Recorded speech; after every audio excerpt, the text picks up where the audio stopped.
One of the first things that you do when you start a band, even before writing any songs, is try to come up with a cool band name. Now, some bands come up with something really sick and memorable, like Title Fight. Other bands go down like the shock jock road of Howard Stern and try to offend people with an edgy name. Now, when your intention is to offend people, it kind of takes away all sting. And then you're left with a bunch of like whack sounding names that range from everything from silly to disgusting. And today we're gonna go through the top 20.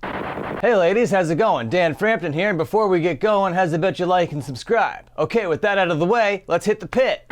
Coming in at number 20 is what Finger 11 went by before they changed their name to Finger 11. That's right, they were called the Rainbow Butt Monkeys. And I don't know about you, but I think the Rainbow Butt Monkeys is a much cooler name than Finger 11, and I remember a lot more. But they wanted to be taken seriously and they went in more of a darker direction, so they changed their name to Finger 11. But before they did that, as the Rainbow Butt Monkeys, they were just like this colorful group of alt-funk rockers from Canada making weird songs like Circles. Coming in at number 19, we're gonna get a little band called I Hate God. Now this is just like the silliest, funniest little band name ever. It's not I as in I, it's I as in EYE, like your eyeball, and it's all one word. So not only is it trying to be offensive to get like to the Christians or whatever, it's trying to be offensive to the grammar Nazis out there too. I Hate God. Very silly name, not my kind of name, but they make kind of like sludgy doom metal or whatever, and they've been around since 1988, so legends in the game. Not here to disparage them or anything, but they do have a pretty forced, edgy name. Now, in the UK post-hardcore scene, there once was a band called the Test Icicles. This band name is so poorly conceived that I think the band name itself is the reason why the band didn't last. Test Icicles? That's brutal. And not even funny. Now this next band name is kind of so ubiquitous that we kind of forget that it was born out of a desire to offend people. In the 80s, there was a band called the Dead Kennedys. And today it's just like, yeah, Dead Kennedys this, Dead Kennedys that, Jello Biafra, whatever. These are just like words that we all just throw around without any meaning. They're all like, the meaning is lost, is basically what I'm trying to say here. But this was like a political name, okay? Because like a bunch of Kennedys were dying and people loved the Kennedys, you know? And to name your band the Dead Kennedys, yeah, they were trying to ruffle some feathers. But today, I don't think any feathers are getting ruffled by the Dead Kennedys. I think today people consider the name Jello Biafra to be more sus than the Dead Kennedys itself. Okay, we're gonna stick in the same era here for a little bit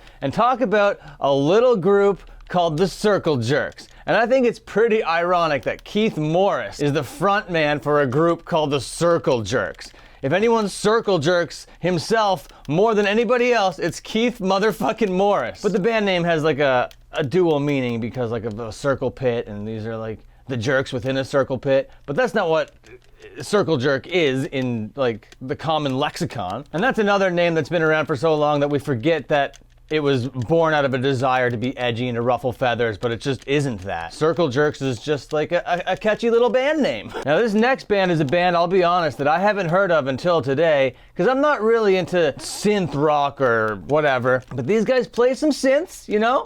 They wear some masks and they call themselves Fart Barf. Now I think when you call yourself Fart Barf, you know that you're making a silly band name. You're not really out to offend somebody. And these guys are kind of a more recent band. And I think they just wanted people to know that they don't take themselves super seriously, so they name themselves something that is clearly not super serious, right? But Fart Barf, all one word, it's kind of brilliant. It really does feel like a band name from 1993 though. Like I'm pretty sure there was a grunge band called Fart Barf that almost had a single play on MTV before Green Jelly came to the scene, you know? Now when you first hear the name of this next band, you're gonna think that they wanted to be a shock rock band themselves because they called themselves The Queers. But The Queers were not really a shock rock band. They were more or less a Ramones core band. They wanted to be the Ramones so bad, and they called themselves the Queers, and they had a song called, actually, Tamara is a Punk. If you know the song Sheena is a Punk Rocker, yeah, well they had their own version of that called Tamara is a Punk. They were not hiding it, they were not like putting it under a bunch of dirt. They were trying to be the Ramones, and they called themselves the Queers, and they used Felix the Cat as their little mascot or whatever. I personally have never been offended by anything that they have ever done, and I don't think anybody really has. is. The only thing offensive about them is the fact that, like, it's the year 2022 and it doesn't really seem like the most woke thing to do is to call your band the Queers. Now, this next band coming in here at number 13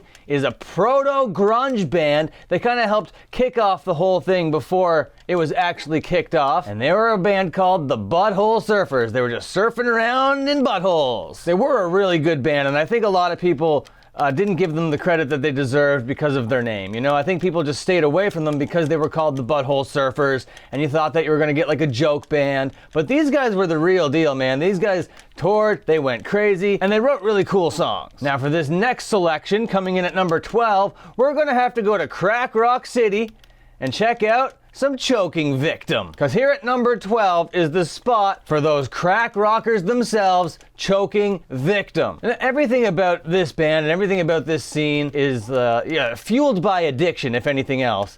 And, you know, they really do want to make people know that if you're not vibing with them, they don't want anything to do with you. They're all about their own people and their own scene and their own thing. And if you don't understand Choking Victim or Leftover Crack, then, you know, maybe you can find another scene. But these guys actually write way better songs than they should. They're a way better band than they have any right to be. And they're legendary. As long as people talk about punk rock, these guys will be brought up as a subsection of the genre. Now, we're getting pretty close to the top 10, but before we get there, at number 11, we're gonna have to talk about another Canadian band, but this time, they're more of like a noise rock outfit. They didn't come anywhere close to charting or anything like that, and they're called AIDS Wolf. That's right, AIDS Wolf. What more do I have to say about it than AIDS Wolf? All right, we've done it. We've got to the top 10.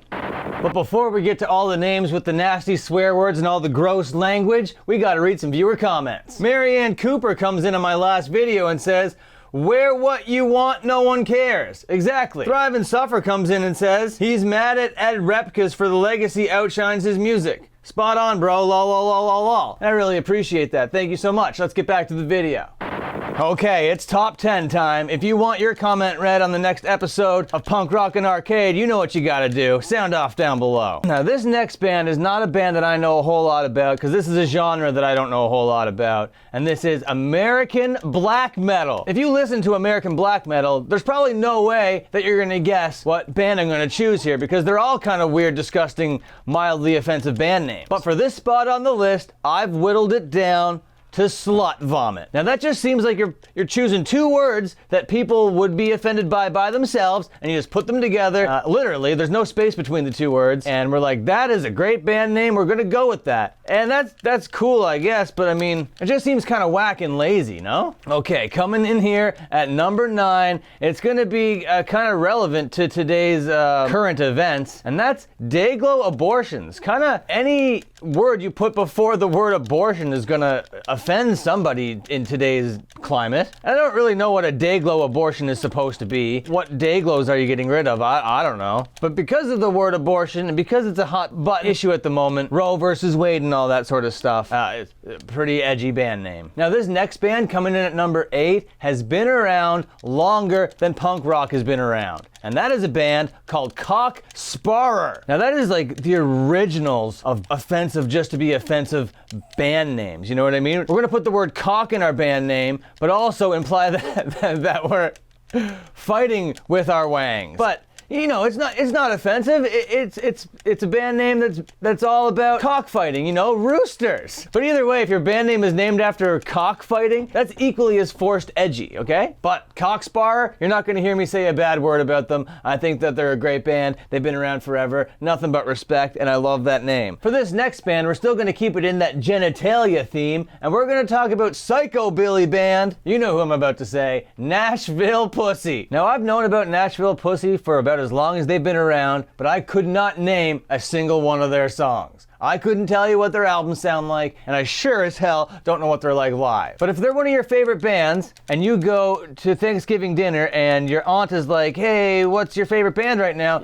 You're gonna feel weird to be like, I really love Nashville Pussy. They're a really good band. All right, let's keep it with genitalia, but this time it's gonna be pretty violent with Cock and Ball Torture. Now, I haven't heard of this band up until today, okay? I came across them while doing research for this video, And yeah, you can't get much more forced than that. Cock and ball torture. It doesn't even like ring off your tongue or whatever. It's just clunky and lazy and just offensive to be offensive. And I'm not sure what the message of the band is or what's going on with this group, but cock and ball torture, I don't even think it's funny. I don't even think it's anything. I think it's kind of uninspired and stupid. We're here. We're at the top 5. And I can only put these next 3 here because they have the word fuck in the name. I personally don't think that they're that offensive of names, but because they're band names and the word fuck is in them, they're just gonna be edgy, okay? And the first one, the least edgy of them all, I guess would be Fucked Up. Canadian sort of art hardcore band. I don't know what to fucking call them. Conceptual hardcore. I don't know, dude. Another band, also from Canada, not really hardcore, kind of more of like a deathcore, I guess. They're a band called Fuck the Facts. And I agree. Yeah, fuck those facts. The facts are fucked. Now, there's not any like weird connotations with those band names, you know? They just have the word fuck in them. But this next band name has the word fuck in it and is an awful band name. And that's Exploding Fuck Dolls. Kind of from the Bay Area, I believe. And the connotation behind this band name is that you've had sex with a sex doll so much that it exploded. And that is disgusting. That's absolutely filthy. But number 2, I think everybody watching this video knows what the number 1 and number 2 are, but they don't know what order they're coming in. And one of them is a really, really good band, and the other is not really a good band. So let's first start talking about the good band. These guys are leaders in their genre. They've influenced so many other bands in death metal. We're talking about Dying Fetus. I know I could have chosen any number of death metal bands. Even like Cannibal Corpse is kind of a gross, offensive, just to be offensive, edgy band name. But nah, Dying Fetus, because of the connotation that it has, and because of the like political climate that we're in, and you know, all that sort of shit, it's still to this day an edgy ass band name. And if you like death metal, then this is just a band that you listen to, and there's just no way around it. They're that well respected in that scene. Now, number 1, I don't think anybody is going to be surprised by the number 1 selection, and they are kind of a meme right now, and this meme is kind of what inspired this whole video, to tell you the truth. But everybody's like getting their initials done with the Anal Cunt logo. Anal Cunt. Now, there are so many lesser known bands with these 2 words in the name, or other words for these body parts, I guess. Just the way that these words are put together and the way that these letters are put together in their logo, it's just the most filthy, nasty, fucking disgusting band name that will ever exist. I don't think that there will ever be another number 1. I don't think that this shit will ever be topped. Okay, and there it is. Those are the edgiest band names to ever exist. Did I miss any? Sound off down below. Until my next upload, watch another upload.